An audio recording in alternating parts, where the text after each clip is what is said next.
أما بعد فأعوذ بالله من الشيطان الرجيم بسم الله الرحمن الرحيم إن الله وملائكته يصلون على النبي يا أيها الذين آمنوا صلوا عليه وسلموا تسليما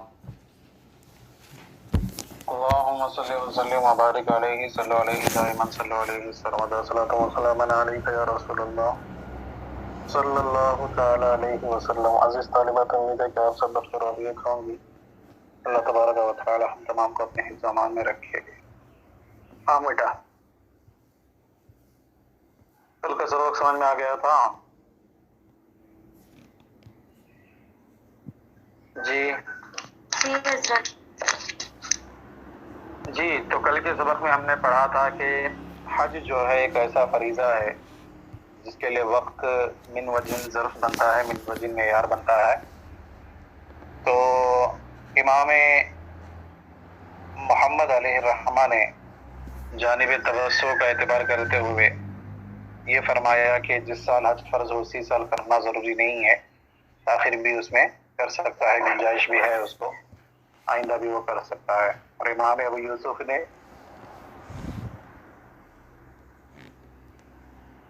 احتیاط پر عمل کرتے ہوئے اور فوت ہو جانے کے خوف سے بچتے ہوئے، اعتراض کرتے ہوئے جس سال حج فرض ہوا اسی سال حج کی ادائیگی کو لازم قرار دیتے ہیں نا.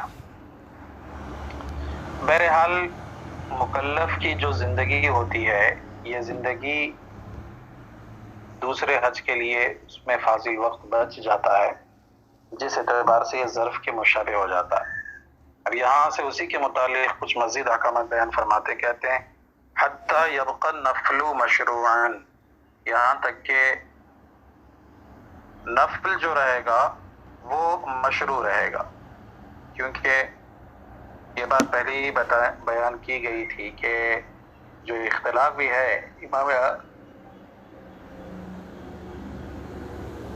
امام ابو یوسف اور امام محمد رحمہم اللہ کا، وہ اختلاف صرف گناہ کی حد تک ہے. یعنی تاخیر کرنے سے ان کے نزدیک بھی گناہ صرف گناہگاری ہوتا ہے، قضا کرنے والا شمار نہیں ہوتا. تو جب تاخیر کرنے سے صرف گناہگاری ہوگا مطلب وہ قضا نہیں ہو سکتا ہے، تو گویا کہ نفل حج کی پھر گنجائش نکل آتی ہے. بات سمجھ میں آ رہی ہے؟ یعنی وقت کے اندر جب گنجائش ہے تو اسی وقت میں بندہ چاہے تو نفل بھی پڑھ سکتا ہے. بات سمجھ میں آ رہی؟ جیسے کہ نماز کے بارے میں ہم نے پڑھا تھا کہ اگر نماز کا وقت ختم ہو رہا ہو، 4 رکعت پڑھنے کا وقت بچا ہوا ہے، اس وقت تک بندہ فرض نماز ادا کیا ہوا نہیں ہے. اب اس وقت اگر وہ فرض پڑھنا چاہتا ہے تب بھی جو ہے کیا حکم دیا گیا کہ تعین ضروری ہے، نیت میں تعین کرنا ضروری ہے، کیونکہ اسی وقت میں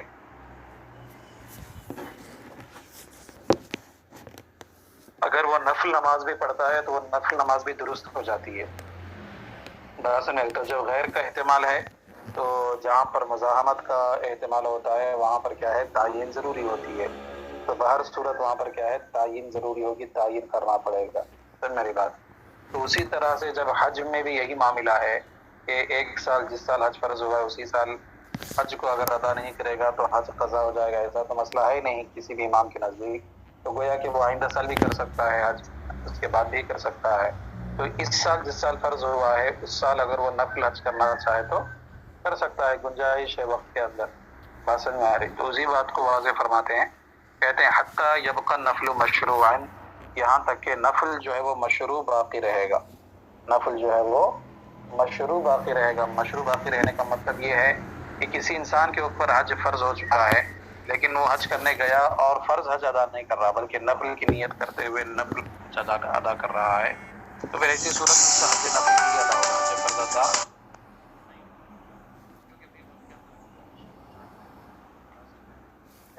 متعین نہیں ہے کہ وہ آئندہ سال جو ہے وہ باحیات نہیں رہے گا. ہاں امر موہوم ضرور ہے لیکن ہے تو احتمال ہے کہ وہ آئندہ سال بھی وہ حج کر سکتا ہے. تو بہرحال حج نفل کی جو ہے گنجائش اس میں نکل آتی ہے. لہذا بندہ اگر نفلی حج کی نیت کرتے ہوئے اگر حج کرتا ہے تو ایسی صورت میں حج نفلی ہی ادا ہوگا. سمجھ میں آ رہی بات؟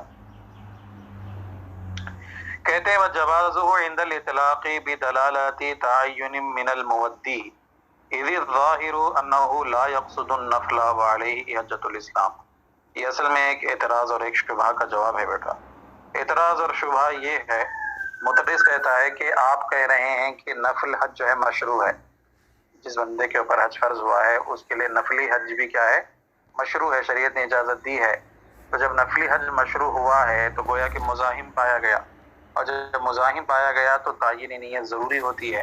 بغیر نیت کو تعین کیے ہوئے، بغیر نیت کو متعین کیے ہوئے وہ فریضہ ادا نہیں ہوتا. جیسے کہ نماز کی مثال لے لو، ہے نا. آخری وقت بچا ہوا ہے جس میں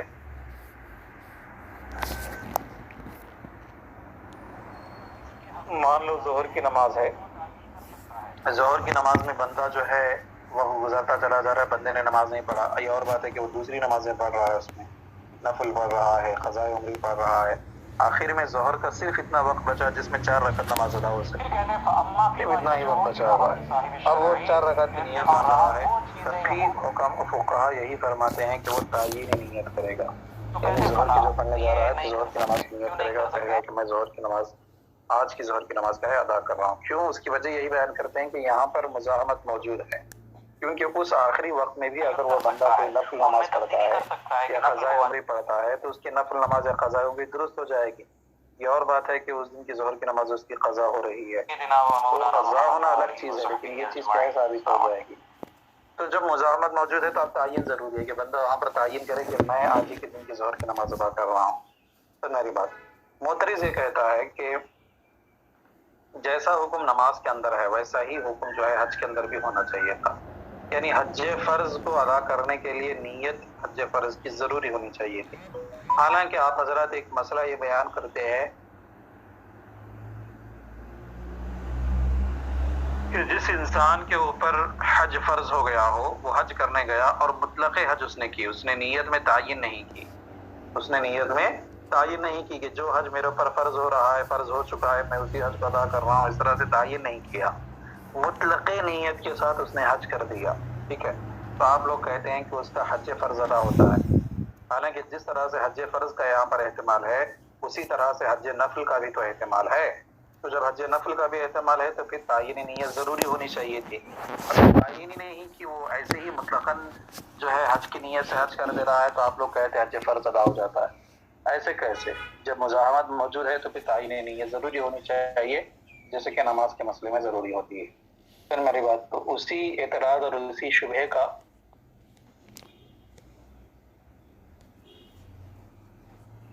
اسی شبہ کا جواب اور اسی شبہ کا ازالہ جو ہے یہاں سے فرما رہے ہیں.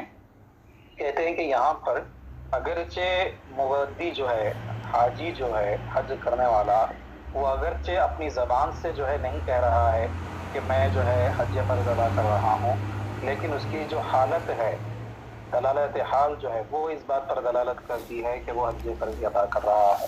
اس دلالت حال کو قائم مقام مان لیا گیا نیت کے.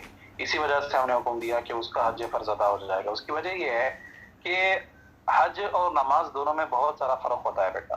نماز گھر بیٹھے ہو سکتی ہے، حج گھر بیٹھے نہیں ہو سکتا. نماز کچھ لمحوں میں ہو جاتی ہے، حج کچھ لمحوں میں نہیں ہوتا. بات سمجھ میں آ رہی ہے؟ اسی طرح سے نماز ادا کرنے کے لیے روپیوں پیسہ خرچہ پیسہ وغیرہ کی ضرورت نہیں پڑتی، لیکن حج کے لیے کیا ہے، روپیوں پیسوں سے ہے تو تندرستی سب کی ضرورت پڑتی ہے. تو دونوں میں فرق ہوتا ہے.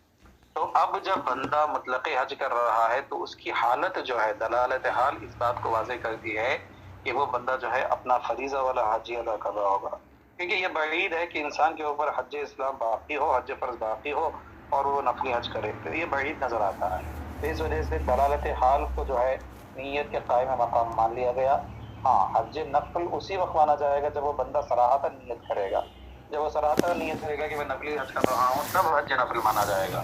اور اگر صراحتاً نیت نہیں کر رہا ہے تو گویا کہ وہ کیا کر رہا ہے، حج فرض ہی ادا کر رہا ہے، کیونکہ اس کی حالت اس بات کو بتاتی ہے کہ بھائی جب اس کے اوپر حج فرض باقی ہے تو وہ حج فرض ہی ادا کرے گا. سمجھ میں آگے بات؟ اعتراض و جواب سمجھ میں آیا جی؟ آپ جان لوگ عبارت ملا لیجیے. کہتے ہیں وَجَوَازُهُ عِنْدَ الْإِطْلَاقِ بِدَلَالَةِ تَعَيُّنٍ مِّنَ الْمُوَدِّي. کہتے ہیں اطلاق کے وقت میں اس کا جائز ہو جانا، یہی اعتراض سیدھا نے اشارہ ہے. یعنی مطلقاً جب وہ حج کرے، کوئی نیت نہ کرے، مطلقاً حج کر رہا ہے تو اس مطلق حج کے وقت میں یہ حج کا جائز ہو جانا، یعنی حج فرض کا ادا ہو جانا، بدلالت تعین من المعدہ، یا پھر بدلالت تعین من المودی بھی کر سکتے ہیں آپ، ہے نا. کہتے ایسی دلالت کے ذریعے سے ہے جو مودی یعنی حج ادا کرنے والے حاجی کی جانب سے کیا ہے، متعین ہو گئی ہے. سمجھ میں آ رہی بیٹا بات؟ کیوں کہتے اذ الظاہر انہ لا یقصد النفل وعلیہ حجۃ الاسلام، کیونکہ ظاہر یہی ہے کہ وہ نفلی حج کا قصد و ارادہ نہیں کرے گا اس حال میں کہ اس کے اوپر حج اسلام یعنی حج فرض جو ہے وہ باقی ہو. تو جس انسان کے اوپر حج فرض باقی ہے تو وہ پہلے حج فرضی کو تو ادا کرے گا نا، اس کے بعد حج نفل کو ادا کرے گا.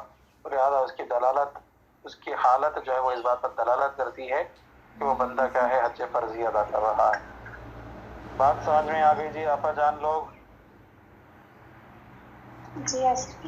جی یہاں تک آپ کی بات پوری ہو گئی. اب یہاں سے جو ہے معمول بھی کی قسموں کو انشاءاللہ ہم پڑھیں گے کہ معمول بھی کی کتنی قسمیں ہوتی ہیں، ہے نا، اور اس کو انشاءاللہ کل پڑھیں گے. بیٹا فی الحال اس کو ملا لیجئے. امید کرتا ہوں کہ سبق سمجھ میں آ گیا ہوگا. اس کو ملا لیں اور اچھی طرح سے یاد کر لیں. ٹھیک ہے،